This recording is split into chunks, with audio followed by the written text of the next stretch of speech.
Meus irmãos, abram em 1 Reis, primeiro livro de Reis, capítulo 18, versículo 37. Assim diz a palavra de Deus. Responde-me, Senhor, responde-me, para que este povo saiba que Tu, Senhor, és Deus, e que a Ti fizestes retroceder o coração deles. Oremos. Senhor Deus Todo-Poderoso, te pedimos que o Senhor fale conosco por meio da Tua palavra, por meio do Teu Espírito, transformando os nossos corações. Que aprendamos mais sobre Ti, que aprendamos mais sobre como devemos ser e que, capacitados pelo Teu Espírito, saímos daqui mais parecidos com Cristo Jesus, buscando Te glorificar. É o que te pedimos em nome de Jesus. Amém.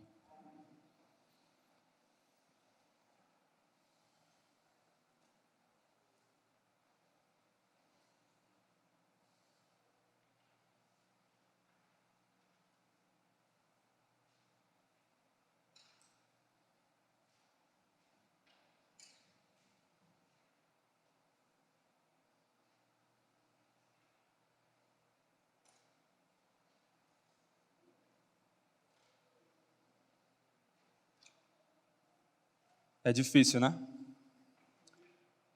O silêncio é difícil. Há momentos na vida em que nós procuramos uma solução para os nossos problemas e não encontramos uma saída. Procuramos um caminho e não encontramos. Procuramos uma resposta e tudo o que ouvimos é silêncio. Mas como nós já sabemos e como acabamos de notar mais uma vez, nós não gostamos de silêncio. Nós não sabemos lidar com o silêncio. O silêncio nos incomoda. Nós não sabemos o que fazer diante do silêncio. Mas então, como nesses momentos podemos encontrar uma resposta? Como nesses momentos podemos encontrar uma solução, um guiar para as nossas questões? A resposta é simples. Mas o problema é que nós, muitas vezes, não queremos o que é simples. Nós queremos coisas elaboradas, cheias de detalhes, complexas.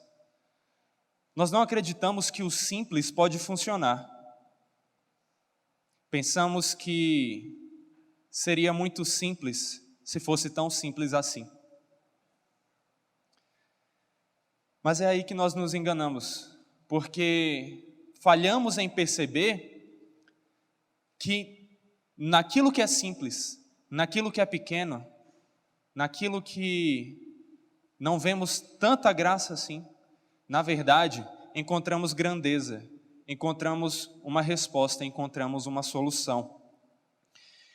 E meus irmãos, essa resposta, ela é encontrada em Deus. A resposta para os seus problemas, a resposta para os nossos problemas é: busquemos a Deus. É simples, não é? Mas às vezes nós não entendemos a grandeza que vem a partir de algo tão simples assim. Buscar a Deus. E a questão é, não devemos buscar a qualquer Deus, mas devemos buscar ao verdadeiro Deus, ao Deus que responde, porque é isso que estamos procurando, certo? É uma resposta, queremos um caminho, e esse caminho, essa resposta, ela só vem do verdadeiro Deus. Por isso, nós não devemos ficar em silêncio, nós não devemos procurar ídolos que só conseguem ficar em silêncio, mas nós devemos buscar ao Deus que responde. E no texto que veremos agora, no texto que olharemos hoje à noite, nós encontramos tudo isso, debaixo do tema, o Deus que responde. Nos versículos 20 a 21, vemos o silêncio do povo. Nos versículos 22 a 29, o silêncio do ídolo. Mas finalmente, nos versículos 30 a 40, vemos a resposta de Deus.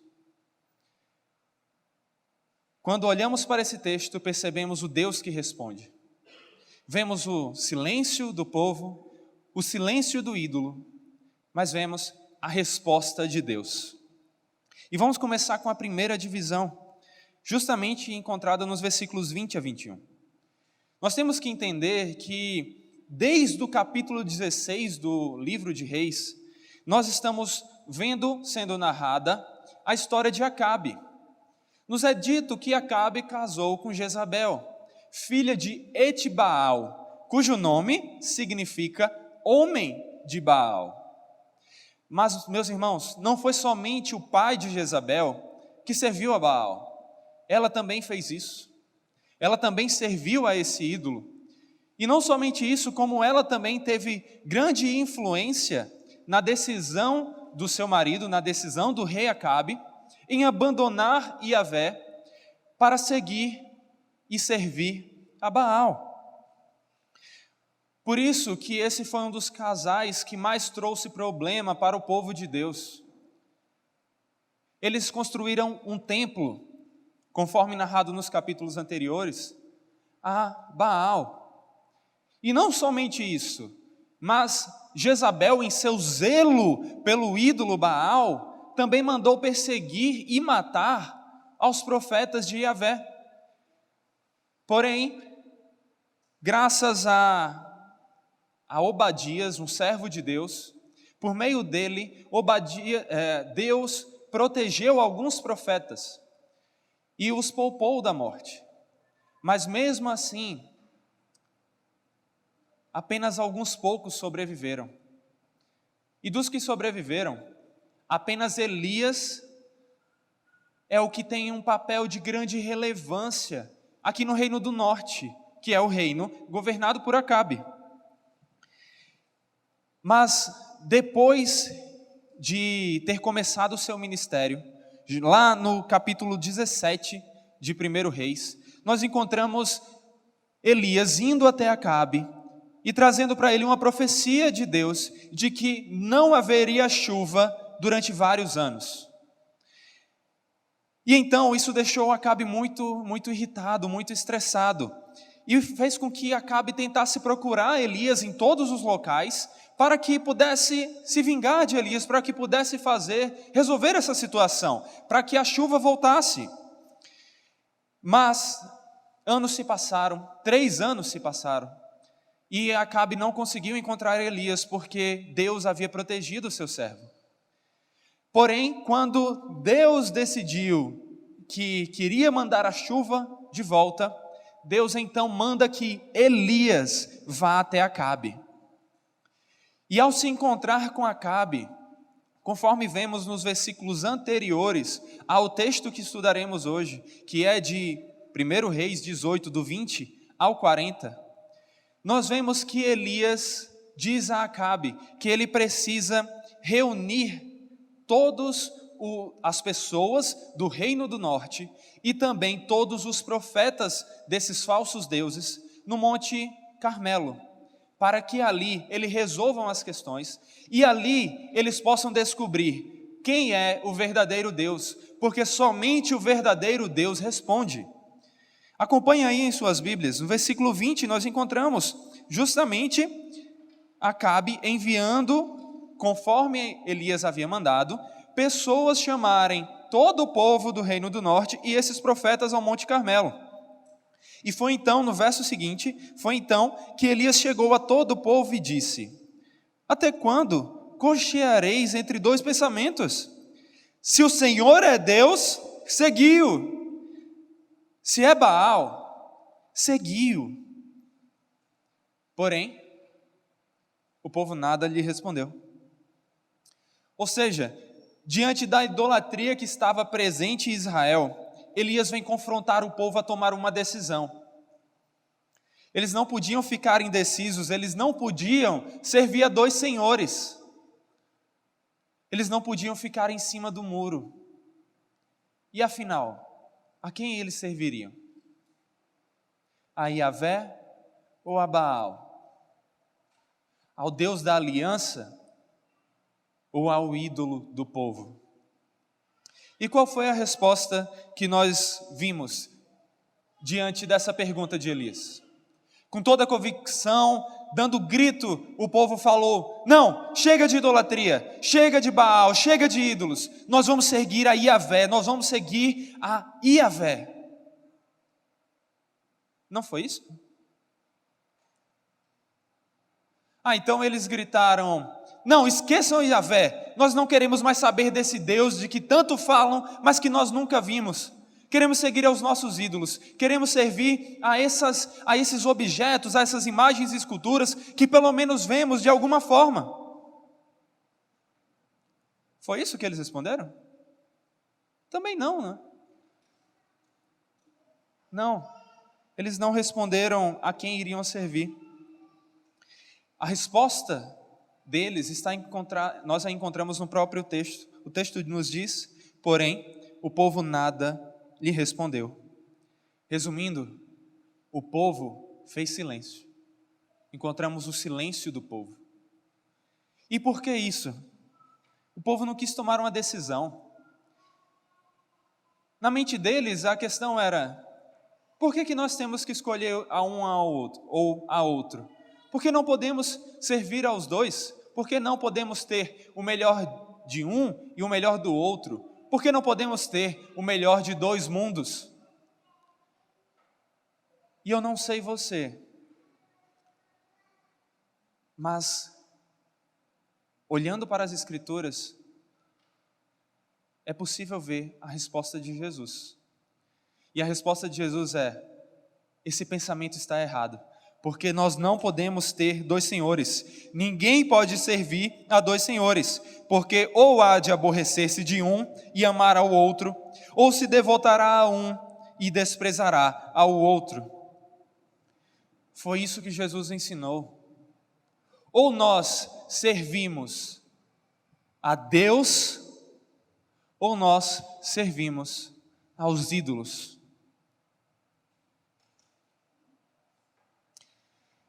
E a questão é, às vezes nós olhamos para essas pessoas e sua indecisão diante de uma pergunta como essa, e nos vem à cabeça pensamentos como é que esse povo podia ser tão ignorante assim? Como eles conseguiam ser tão pecadores? Como é que eles agiam dessa forma? Como eles não escolhiam Yahvé? Mas o que nós falhamos em perceber é que, na verdade, muitas vezes somos iguais a eles. É que, na verdade, muitas vezes somos até mesmo pior do que eles. E agora você pode estar dizendo: como, Saor? Como? Eu sigo a ídolos? Eu sigo a dois senhores? Vá na minha casa, quero ver se você acha lá alguma imagem de escultura. Eu não sirvo a ídolos. Mas será? Mas e quando você duvida da vontade de Deus e acaba fazendo a sua? Será que nesses momentos você não está tentando servir a dois senhores? Mas e quando você escolhe o caminho mais fácil, ao invés do caminho que o Senhor nos diz em sua palavra? Será que então você não está tentando seguir a dois senhores? Mas e quando você diz que é cristão, que é um servo de Deus, mas durante a semana vive como se Deus não existisse, como se a Bíblia não existisse, como se oração não existisse, como se o amor ao próximo não existisse? Será que nesses momentos você não está tentando servir a dois senhores? É óbvio que sim. Diante dessa situação, não temos como negar. Quando fazemos essas coisas, e outras semelhantes a essas, estamos sim tentando servir a dois senhores. Porém, você, eu, todos nós, não temos outra saída.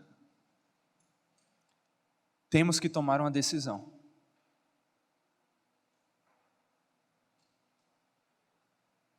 Só existe um lugar no trono. E a pergunta importante é: quem você quer que reine no seu? Deus ou o pecado? Você precisa tomar uma decisão. E essa decisão não pode ser da boca para fora. Ela tem que ser demonstrada pelas suas ações, pelo transformar da sua vida. Não dá para ficar em cima do muro. Sabe por quê? Porque ficar em cima do muro não é terreno neutro. Porque o muro já é do diabo. Da mesma forma, não ache que ficar calado ou não dizer eu sirvo a Deus é estar no terreno neutro e ainda não ter tomado uma decisão. Porque se você está calado, você já tomou a sua decisão. E ela não é Deus. E é por isso que eu chamo cada um de vocês, meus irmãos. Por isso que a palavra chama cada um de nós a tomarmos uma decisão. Porque em muitos momentos da vida, somos chamados a escolher entre aquilo que é certo e aquilo que é fácil. Lembre-se disso.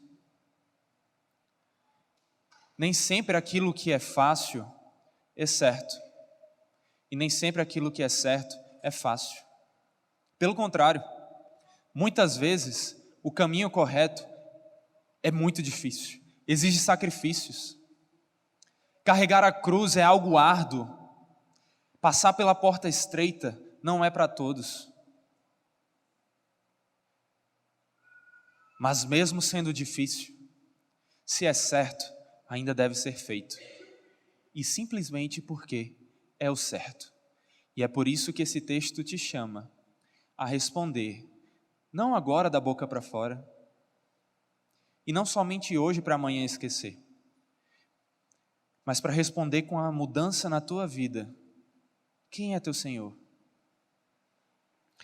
Porque muitas vezes as pessoas ainda insistem em buscar a falsos ídolos. E o problema disso é que a única resposta que eles encontram ao tentar fazer isso é o silêncio do ídolo, conforme nós vemos nos versículos 22 ao 29. 22 ao 29. Vendo o silêncio do povo, Elias propôs um desafio. Elias propôs um desafio aos outros profetas, aos falsos profetas. Acompanha comigo, versículos 22 a 25 agora. Então disse Elias ao povo: só eu fiquei dos profetas do Senhor, e os profetas de Baal são 450 homens. Deem-se-nos, pois, 2 novilhos, escolham deles para si um dos novilhos, e dividindo-o em pedaços, o ponham sobre a lenha, porém não lhe metam fogo. Eu prepararei outro novilho, e o porei sobre a lenha, e não lhe meterei fogo. Então, invocai o nome do vosso Deus, e eu invocarei o nome do Senhor. E há de ser que o Deus que responder por fogo, esse que é Deus. E todo o povo respondeu: é boa essa palavra. Disse Elias aos profetas de Baal: escolhei para vós outros um dos novilhos, e preparai o primeiro, porque sois muitos, e invocai o nome do vosso Deus, e não lhe metais fogo. E esse desafio aqui, meus irmãos, é muito mais profundo do que parece. E deixem eu dizer o porquê. Para começo de conversa, a questão é, esse não é o primeiro desafio que Elias está lançando aos falsos profetas, que Elias está lançando a Baal, que Elias está lançando a Acabe. Essa é, na verdade, uma segunda parte do primeiro desafio que ele fez. Vocês lembram que lá no início eu falei que Acabe era um dos principais responsáveis pelo aumento do culto a Baal? e que eu falei que Elias orou para que não chovesse durante anos, e durante 3 anos não choveu? Pois é, essas coisas não são desconexas, elas estão ligadas. E sabe por quê? Vou lhe dizer o porquê. Porque Baal era conhecido como o Deus da chuva, o Deus dos trovões, dos relâmpagos. Ele era o Deus do tempo, do céu. Então, quando Elias vem lá, conforme nós vemos no versículo 17, no capítulo 17, versículo 1, e diz: tão certo como vive o Senhor, Deus de Israel, perante cuja face estou, nem orvalho nem chuva haverá nestes anos, segundo a minha palavra. Elias está fazendo um desafio a Baal, porque Elias, profeta de Iavé e não de Baal, está chegando para centenas de profetas do suposto Deus da chuva e dizendo: o meu Deus está dizendo que não vai chover, e agora eu quero ver esse teu suposto Deus da chuva mandar sequer uma gotinha, só uma. Percebem a força do desafio? Percebem como ele é muito mais profundo do que parece? Não foi algo aleatório. Elias não falou: vamos fazer parar de chover. Tá bom, é porque tá chovendo demais, São Paulo, sempre chovendo. Não. Tinha um propósito muito maior: confrontar a suposta divindade do momento, o suposto Deus da chuva. Mas agora Elias mais uma vez está desafiando a esses homens. Elias mais uma vez está desafiando o suposto Deus da tempestade, porque a tempestade está ligada a raios. Raios estão ligados ao fogo. E Elias vem aqui pedir que fogo caia do céu, como resposta de quem é a verdadeira divindade. Então, aquele que verdadeiramente governa as chuvas, a tempestade, vai mandar descer fogo do céu. E como o fogo também apontava para a aceitação do sacrifício, e o aceitar daquele sacrifício, que era um pedido por chuva, então, uma resposta implicava a outra. A divindade que mandasse fogo do céu era aquela divindade que mandaria chuva também.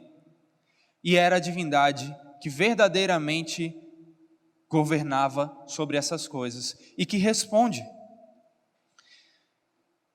Mas então, o que é que vocês acham que aconteceu? Será que os profetas de Baal conseguiram fazer chover? Versículo 26. Tomaram o novilho que lhes fora dado, prepararam-no e invocaram o nome de Baal, desde a manhã até o meio-dia, dizendo: Baal, responde-nos! Porém não havia uma voz que respondesse. E manquejando se movimentavam ao redor do altar que tinham feito. Vocês já imaginaram a situação?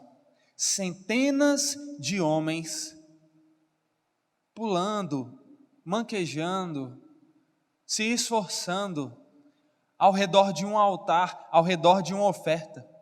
Da manhã, desde cedinho, até o meio-dia, tentando fazer com que o seu suposto Deus respondesse.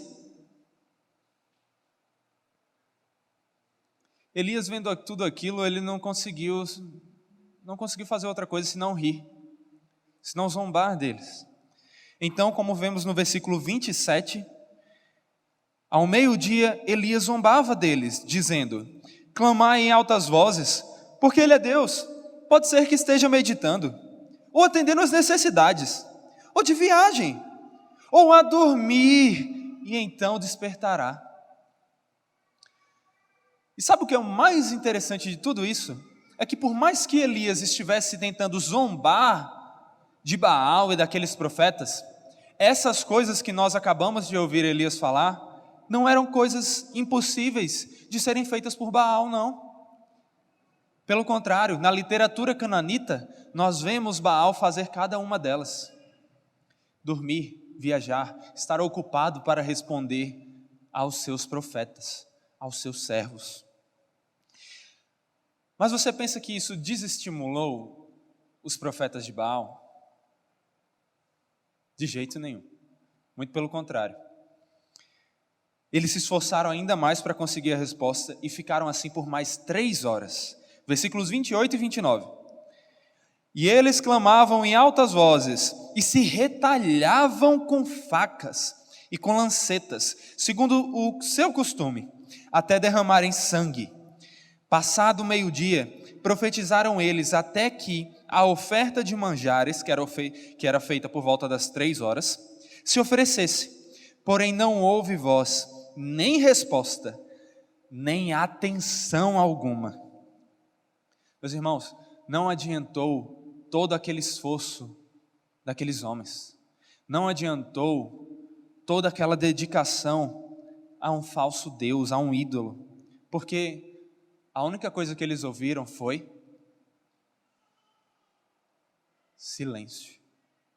O silêncio do ídolo. Pois como está escrito na própria Bíblia, esses ídolos têm boca, mas não falam. Têm ouvido, mas não ouvem. Têm olhos, mas não veem.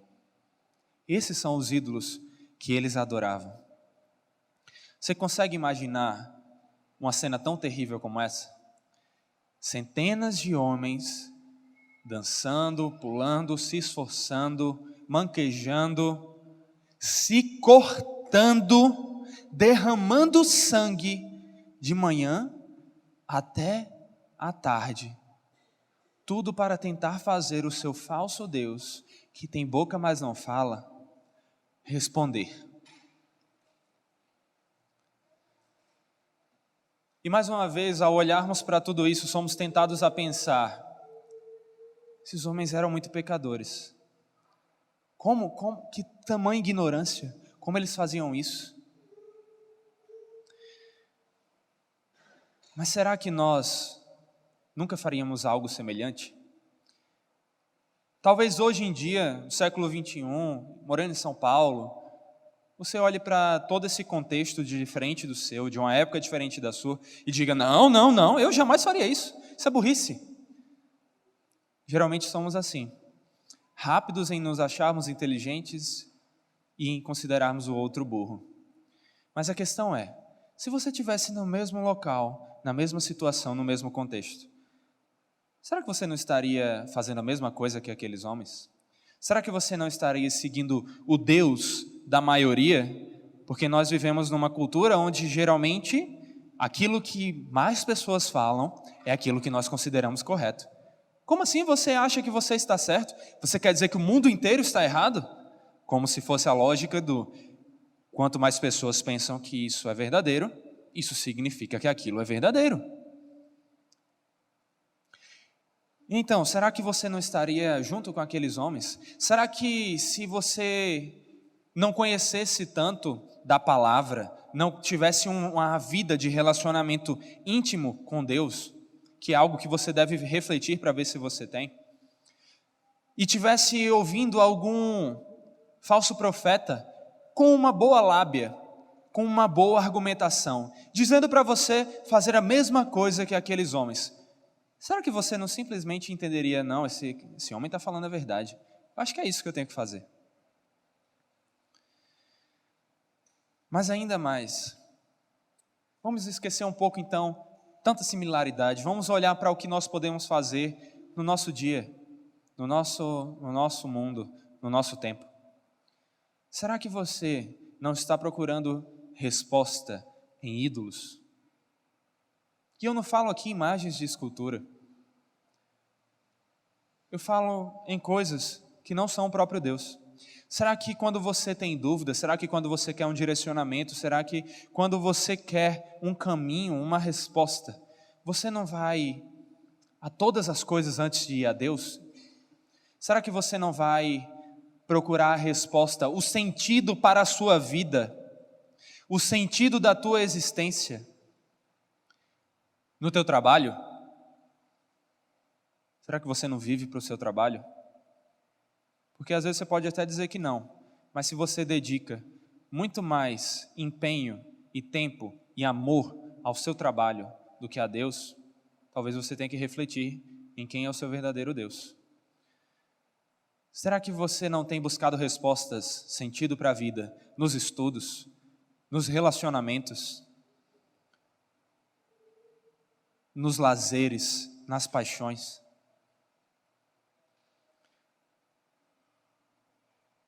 Será que você tem buscado a um ídolo? E eu digo a você, reflita em quem é o verdadeiro Deus e busque a esse Deus. Porque você pode passar tempo demais procurando respostas em ídolos como esses que eu falei, até o ponto que vai ser tarde demais. E que depois de tanto tempo ouvindo o silêncio do seu ídolo, a única coisa que você vai ouvir será choro e ranger de dentes. Cuidado com onde você está buscando as respostas para a sua vida. Porque existe um lugar certo, existe um caminho certo, existe um Deus verdadeiro, que é no qual nós devemos buscar as respostas. Porque conforme nós vemos no versículos 30 ao 40, o Deus verdadeiro responde. E nesses versículos, nós vemos a resposta de Deus. Depois de ver todo aquele show de horrores, Elias toma a frente da situação. Tá bom de ver tantos falsos profetas fazendo um espetáculo. Agora, vamos ver o que Elias faz. Versículos 30 a 31. Então Elias disse a todo o povo: chegai-vos a mim. E todo o povo se chegou a ele. Elias restaurou o altar do Senhor, que estava em ruínas. Tomou 12 pedras, segundo o número das tribos dos filhos de Jacó, ao qual viera a palavra do Senhor, dizendo: Israel será o teu nome. Elias reúne consigo o povo e restaura o templo. E é interessante notar que ele juntou as 12 pedras, juntou 12 pedras, simbolizando todo Israel. Porque esse detalhe implica que aquela lição que Elias estava trazendo não era só para o reino do norte, não era só para 10 das tribos, mas era para todo Israel e para todo o povo de Deus. E também notamos aqui mais uma coisa: o altar precisou ser restaurado, provavelmente porque Jezabel, amando ao seu ídolo, num zelo pelo seu ídolo, havia destruído o altar daquele que ela achava que era o falso Deus. E aí nós continuamos, versículos 32 a 35. Com aquelas pedras edificou o altar em nome do Senhor. Depois fez um rego em redor do altar, tão grande como para semear 2 medidas de sementes. Então armou a lenha, dividiu o novilho em pedaços, pô-lo sobre a lenha, e disse: enchei de água 4 cântaros e derramai-a sobre o holocausto e sobre a lenha.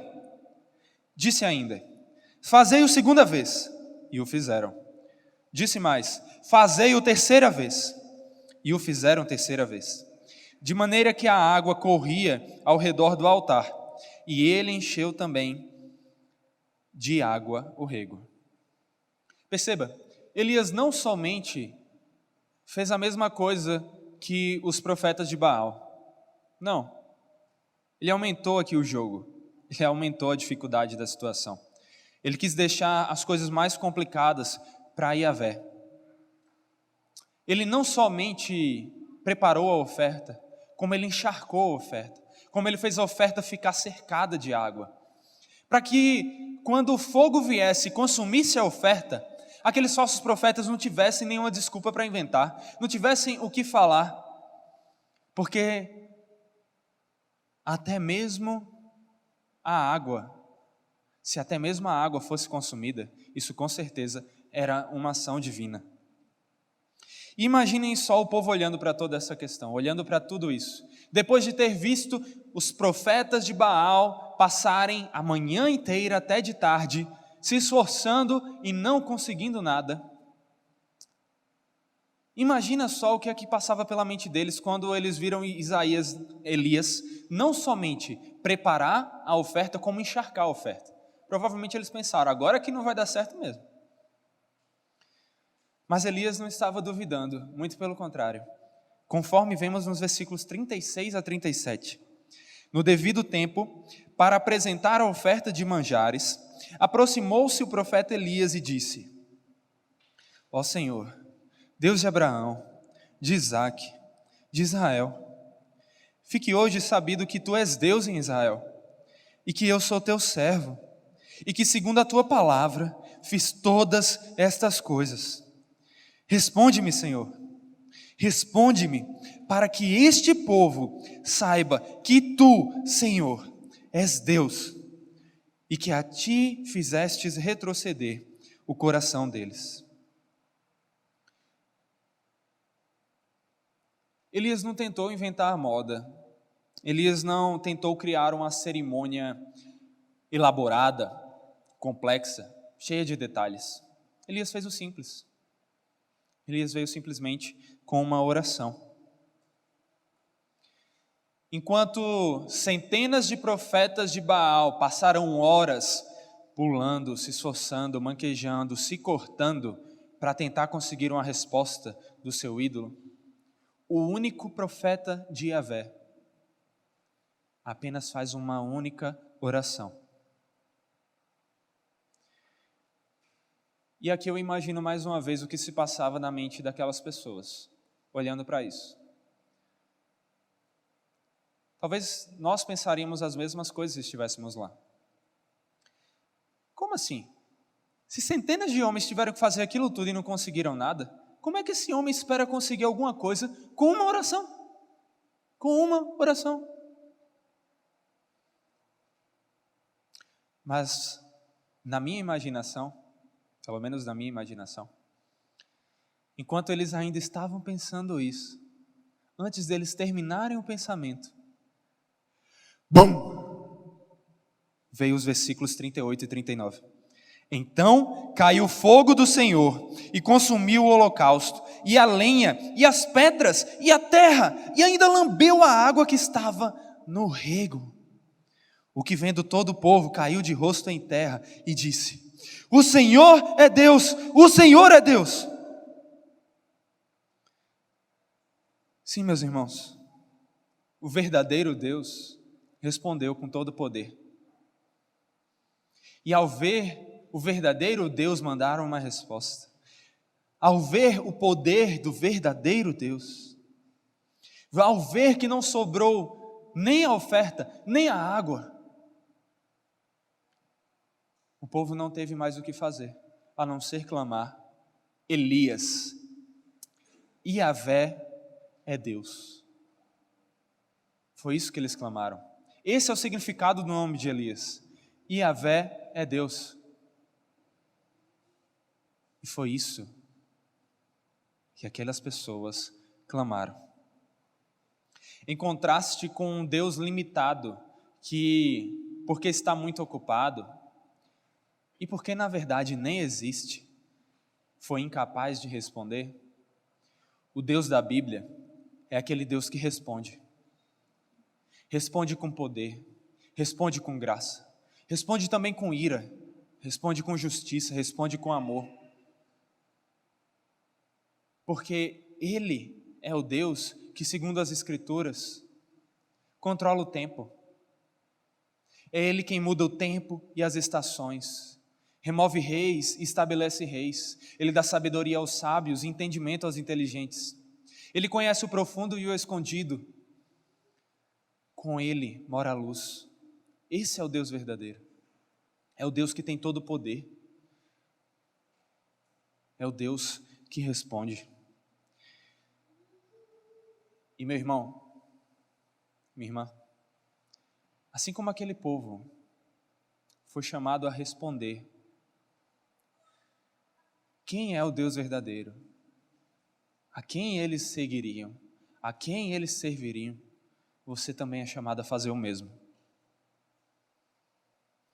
Quando viram o poder de Deus, quando viram aquela demonstração de força, o povo clamou: Yahvé é Deus.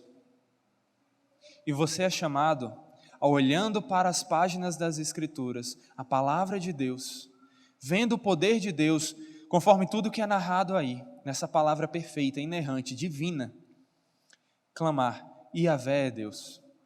Você não tem que esperar, você não tem que ficar esperando o tempo passar, você não tem que esperar fogo cair do céu. Não espere fogo cair do céu, porque nas Escrituras você já viu que ele caiu. E se você esperar tempo demais, pode ser que ele caia de novo, mas não para consumir a oferta, e sim para condenar a sua incredulidade.